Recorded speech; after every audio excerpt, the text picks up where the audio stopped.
Hi, my name is Dylan Barnes, and for my informative speech assignment, I've decided to talk about racial bias in the criminal justice system. Uh, for my introduction, many believe that African Americans and other minorities are treated harsher than white Americans by the criminal justice system. Data and evidence has shown that almost every level of the criminal justice system is plagued with racial disparities due to black and brown minorities being disproportionately represented in receiving harsher punishment, having more to do with race and ethnicity rather than the seriousness of the actual crime. If discrimination and racial bias in the criminal justice system is still thriving, uh, then we must do what is necessary to combat it and end it.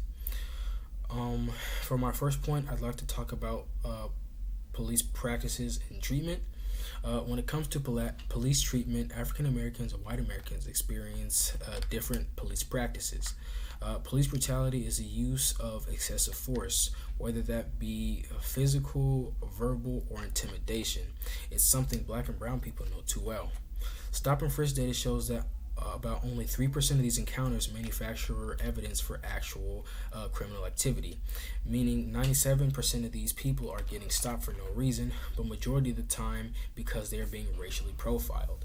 An August 2019 study from the National Academy of Sciences based on police shootings found that black men are 2.5 times more likely than white men to be fatally shot by police, and black women were 1.4 times more likely than white women to be killed by police. It was also found that Latino men were 1.3 to 1.4 times more likely than white men, and Latino women were actually 12 to 23% less likely than white women to be killed by police. A report in October of 2019 in the Los Angeles Times found that 4% of black drivers were searched when pulled over by police, compared with 16% of Latinos and 5% of Caucasians. That same study also found that police were a bit more likely to find drugs, weapons, and other contraband in the motor vehicles of Caucasian drivers. For my second point, I'd like to talk about drug-related crimes.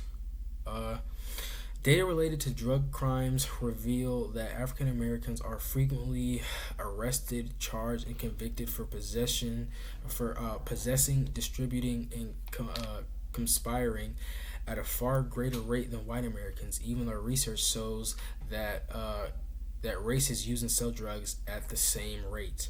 A 2020 ACLU study found that black people are 3.5 times more likely to be arrested for marijuana-related offenses than white people. The same study also revealed that in every state in 95% of countries around the world with more than 30,000 black people, in which at least 1% of the residents are black people are still arrested at a higher rate than white people for marijuana possession. Overall, black people comprise about 12.5% of drug users, but make up 29% of arrests for drug crimes, and 33% of those people are incarcerated. And for my last point, I'd actually like to talk about the incarceration rate within the U.S. Mass incarceration has been a huge problem in America for decades. The rapid increase in incarceration began with the war on drug policies initiated by Richard Nixon and enforced by Ronald Reagan. These policies mainly targeted poor black and brown people. A 2020 report on prison reform in the state of California found that even with their reform policies that helped depopulate the state's prison, the black-white incarceration gap and the Latino-white incarceration gap both increased. Out of the 13% of black Americans that make up the U.S. population, they make up 28% of all arrests, 40% of the prison population, and 46% of people who have been wrongfully convicted, and 42% of people on death row. More than 9% of African American adult men are in jail or in prison or on parole or probation, while only 2% of all adult white men are in jail or prison or parole or probation. African Americans are incarcerated 5 times higher than white Americans overall.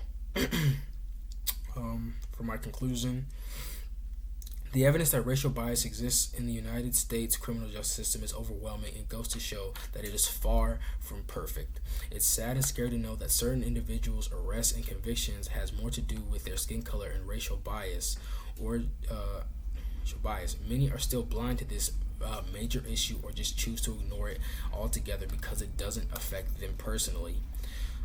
The only way to improve our justice system is to make policies and changes to hold the proper authorities accountable. We have seen some of this in recent years with the charge and conviction of the officers that brutally beat and murdered George Floyd. We shouldn't dismiss the evidence of racial discrimination as it negatively affects millions. Thank you for watching this video. This was a very important topic and I wanted to make a video about it.